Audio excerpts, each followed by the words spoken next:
نبی کریم صلی اللہ علیہ وآلہ وسلم کے وہ صحابی رضی اللہ تعالی عنہ کے جو صورت اور سیرت میں حضرت عیسیٰ علیہ السلام کے مشابہ اور مثل تھے، جیسا کہ معجم کبیر کی حدیث نمبر 1626 میں یہ بات موجود ہے کہ جان کائنات صلی اللہ علیہ وآلہ وسلم نے ارشاد فرمایا، جسے یہ پسند ہو کہ وہ حضرت عیسیٰ علیہ السلام کی صورت اور سیرت کے مثل کو دیکھے تو فرمایا میرے اس صحابی کو دیکھ لے۔ اور وہ صحابی رضی اللہ تعالی عنہ کے جو زہد، تقوی اور پرہیزگاری میں اپنی مثال آپ تھے، اور وہ صحابی رضی اللہ تعالی عنہ کے جنہوں نے علل اعلان کلمہ شہادت اس انداز میں پڑھا کہ آپ صحن حرم کے اندر تشریف لائے، اور اس وقت صحن حرم کے اندر کفار مکہ، کفار قریش موجود تھے، اور آپ اعلانیہ طور پر اس بات کو بیان کرنے لگے اور فرماتے ہیں، لوگوں میں گواہی دیتا ہوں کہ اللہ کے سوا کوئی معبود نہیں، اور محمد صلی اللہ علیہ وآلہ وسلم اللہ کے سچے رسول ہیں۔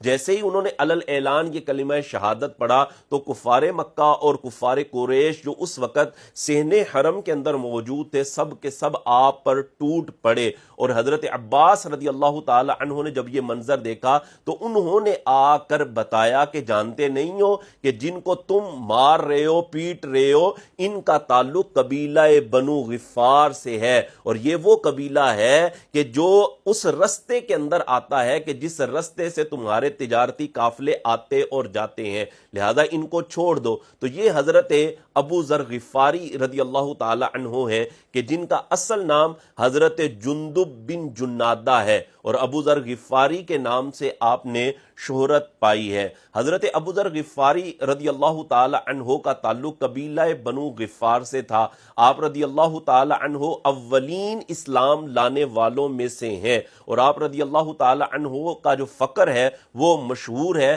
کہ آپ رضی اللہ تعالی عنہ نے کبھی اپنے پاس درہم و دینار کو جمع نہیں فرمایا، بلکہ آپ کے پاس اگر درہم و دینار کسی کی طرف سے آتے تو آپ فوراً صدقہ کر دیا کرتے تھے۔ حضرت امیر معاویہ رضی اللہ تعالی عنہ نے ایک مرتبہ 1000 دینار آپ کی طرف بھیجے، تو آپ کے پاس جیسے ہی وہ دینار آئے آپ نے فوراً ان کو صدقہ کر دیا۔ اور حضرت جندب بن جنادہ یعنی حضرت ابو ذر غفاری رضی اللہ تعالی عنہ سے پوچھا گیا کہ حضرت آپ اپنے پاس مال کیوں نہیں جمع کرتے؟ آپ رضی اللہ تعالی عنہ فرمانے لگے، فرماتے میرے پاس ایک بکری ہے کہ جس سے میں دودھ حاصل کر لیتا ہوں، اور سواری کے لیے ایک دراز گوش ہے، اور خدمت کے لیے میرے پاس میری بیوی موجود ہے۔ اور آپ فرمانے لگے ہاں میرے پاس ایک چادر ہے جو ضرورت سے زائد ہے، اور مجھے تو اس پر بھی ڈر اور خوف ہے کہ میں اس کا حساب کیسے دوں گا۔ حضرت ابو ذر غفاری رضی اللہ تعالی عنہ تنہائی پسند تھے اور تنہا رہا کرتے تھے، اور آپ کا جو زہد اور تقوی ایسا اعلیٰ تھا، آپ رضی اللہ تعالی عنہ بڑے بڑوں کو